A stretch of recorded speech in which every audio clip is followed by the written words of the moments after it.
Hi, I'm Streaky. This isn't Metropolis Mastering, this is Universal Recording Studios in Fulham in London, and I'm here today to help them make a shoebox into a decent sounding room.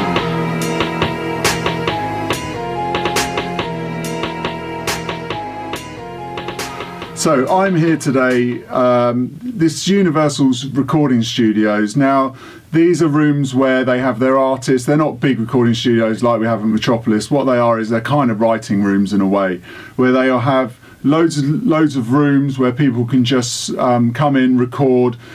Obviously, as you all know who's watching this, you don't need a big recording studio to get the basics done and to get a sort of rough sound going. But what we're doing in this room is it's so that they can do mixes and a bit of mastering, and it's analog stuff, so it's my world and they're my clients, so I've come in to help them get the room sounding better. So what I'll do is, what I've done basically first of all is I've set the equipment up in one of these desks, which and laid it out as you would as you've probably seen before. Now this is, they've got a Maselect console, they've got some digital stuff, GML EQ, Maselect EQ, so they've got a kind of basic recording chain, mastering chain, and they could also send stuff out from the Prism 8-channel in and out from the Pro Tools to some of the kit to make it sound sweeter. You know, it's just some options. Now this room is tiny, but I thought it was a really good way for me to show you how, because you know it's a typical kind of bedroomy you know, project studio. A lot of people are working from those these days. Even top producers are working from smaller spaces at their homes, you know, garages, outbuildings, whatever there is. You know, it's trying to get that space sound the best it possibly can, so that you can actually get some work done, you can hear what's going on, and you can be pretty precise. And you can, with, you know, these days with a lot of the technology and stuff that's going on, you can get a pretty good sound from rooms this size, which is, you know, amazing considering in the olden times you'd have to spend, I don't know, upwards of 200,000 on a studio to get it to sound good. Now, you know, ideally, yeah, great. I mean, at Metropolis my room is like that, and it sounds great. You know, it's, the walls are right, everything's correct, it's all been tuned, blah blah blah blah. So you've seen that room plenty of times on other videos, but this room I thought would be good just to show you what I'm going to do. So the desk is in the center, so always keeping everything a bit symmetrical. Now getting the screen quite low so it's not in the way of the speakers when I put those in. This room is just echoey as hell. It's really not great. The only fortunate thing is the wall at the back's got a little bit of padding in. There is some aircon vents, which isn't great. That wall's got a bit of glass on, this wall hasn't, because what you're trying to do is keep everything symmetrical and keep the walls the same.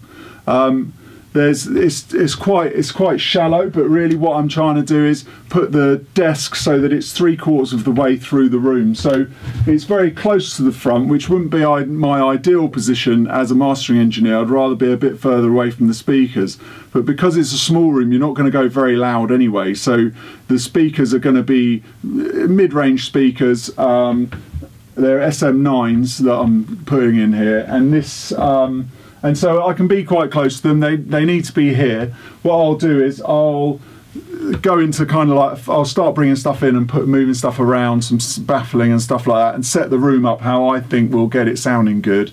And I'll speed through that so that it doesn't bore you to death. So hold tight.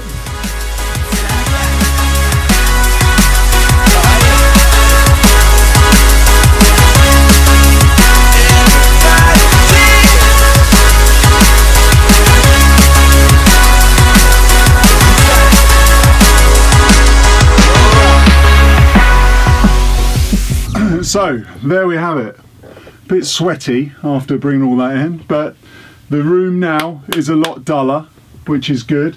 Now what I've done here, as you can see, I've got the SM9s on the purpose-built stands, which are perfect, with the isoacoustic to separate them in between, which should make them sound good.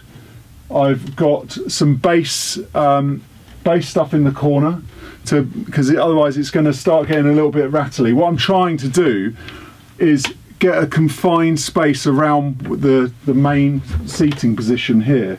Now I've got the triangle working. I always like to sit a little bit just inside of this part of the triangle, so I would put it there. So I think having your head here would work really well in here.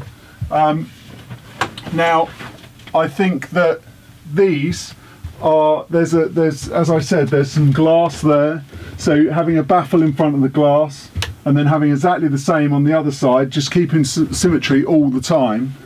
Now I would probably put a diffuser at the front rather than a bass trap, but you know, that will stop anything sort of bouncing around.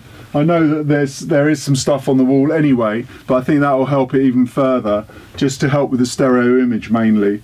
Now, and these side traps are there just because this wall's in the way. There's like an insert in the wall, so you don't really want, that's kind of like working as a bass trap in a way, to stop the reflections bouncing off, soaking them all up, and then obviously matching that on the other side.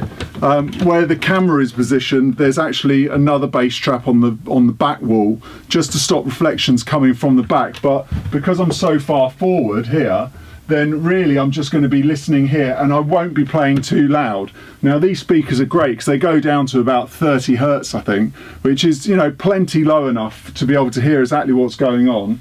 And as long as you're not whacking them out too loud, the room's really not going to start coming into play until you start getting too loud.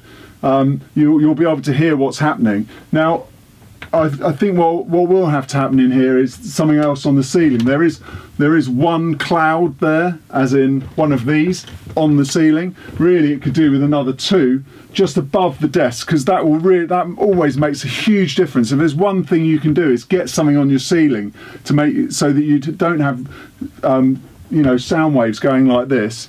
It's just about sort of cushioning it. Now I don't like it too soft. You know, but I like it a little bit live, but I think this would be perfect for this room. And when you're doing something in a studio like this, all it is symmetry, keeping the leads short, getting the speakers in the right place in the right V, and then just moving things around slowly to then fine-tune the sound. I would also say that you use the isotope, I can't remember if it's isotope or one of the others, but a room measuring system, so you can see where your lumps are, and then start getting more of these and moving them and seeing, okay, how can I get that room as flat as possible? No room's going to be perfect, but if you can get it as flat as you can, and then you know, then get used to that room, but try and get it as flat as possible, try and keep your reflections down, and just try and keep the symmetry, and everything should be okay, hopefully. Well, I hope that's helped you in some way, just seeing how I'd put a tiny room like this together if I was doing it. I hope if you've got any questions, let me know, and please subscribe. Thanks for watching. I'll see you next time when I'm back at Metropolis. Bye.